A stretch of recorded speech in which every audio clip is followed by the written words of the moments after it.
Hello, Jim 12's here. Monday 23rd of October 2024. I'm in Clontarf, North Sydney. Today I want to wrestle with the Israel Hamas War. The first thing is I don't understand. It's so complicated. So the first thing I did is study up a lot of the history. Particularly since the State of Israel was declared in 1948. And I find that quite revealing that following World War II and what happened to the Jews, the international community felt it was right to declare a State of Israel for the Jews, and there previously hadn't been one. There had been no homeland. So, did they do the right thing? I would argue, certainly at the time, it was absolutely the right thing. It was a humane thing to do in the wake of the Nazi Holocaust. Then, also feeding into this unknown narrative, on the 7th of October, the events were described as Israel's 9/11, and very quickly, America's Pearl Harbour. What were those phrases saying? I think they were saying it's time for the Jews to react, to really respond.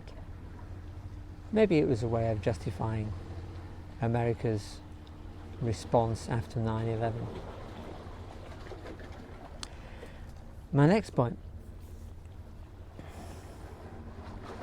Immediately after the attacks on the 7th of October, the phrase "standing with Israel" became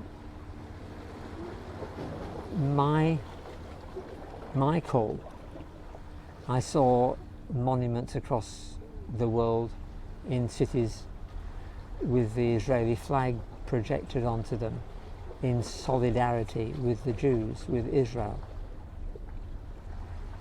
That didn't last long. Within days, in fact on the same day, the Palestinians worldwide started protests, and they have been huge. That is remarkable, that the aggressor is taking to the streets in protest.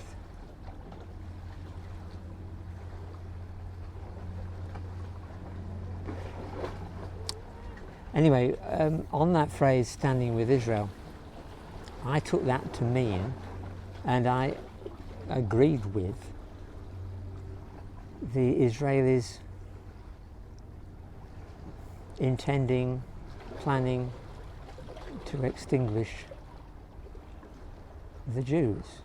Not Israelis, intending to extinguish the Hamas. And then the thought that hits me is proportionate response. What could be a proportionate response on the part of the Jews in the face of this atrocity? How could you measure it? Do you count the number of babies that were beheaded and then make sure that you behead the same number of Palestinian babies or Hamas babies? To me, the thought is ridiculous. It's not calculatable. But what does God say? God says, pray for the peace of Jerusalem. He also says, the Bible also says, God is not willing that any should perish, but all should have eternal life.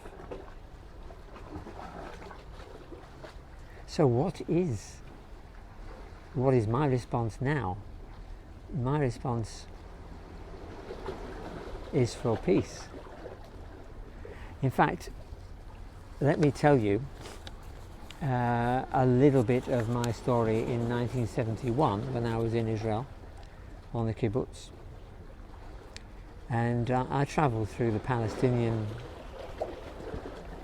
suburbs, and I got on public transport with Palestinians, and to me, yes, there was a border, and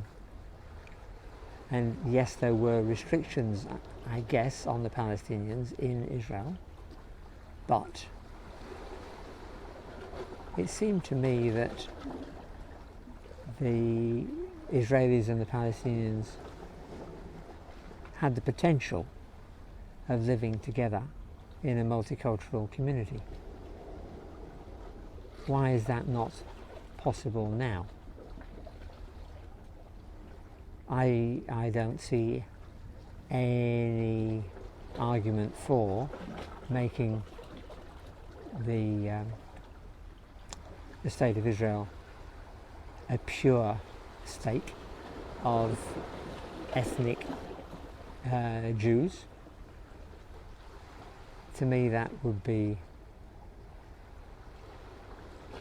a little bit like what Hitler was doing in ridding Germany of Jews. So why would that be justified? How could that be justified?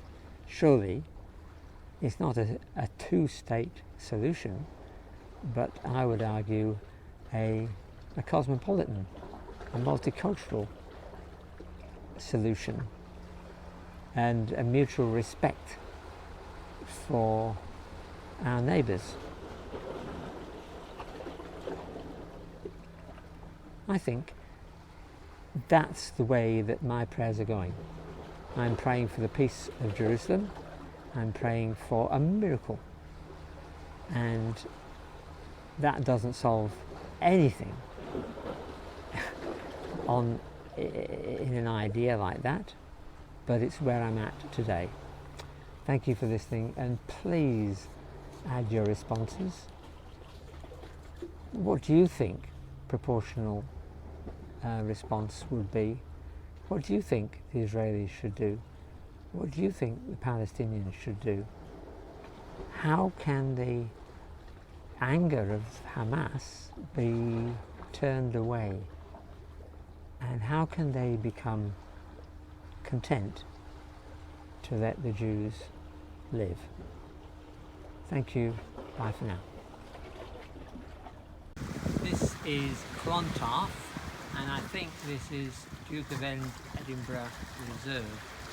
I'm just giving you a view south across the water.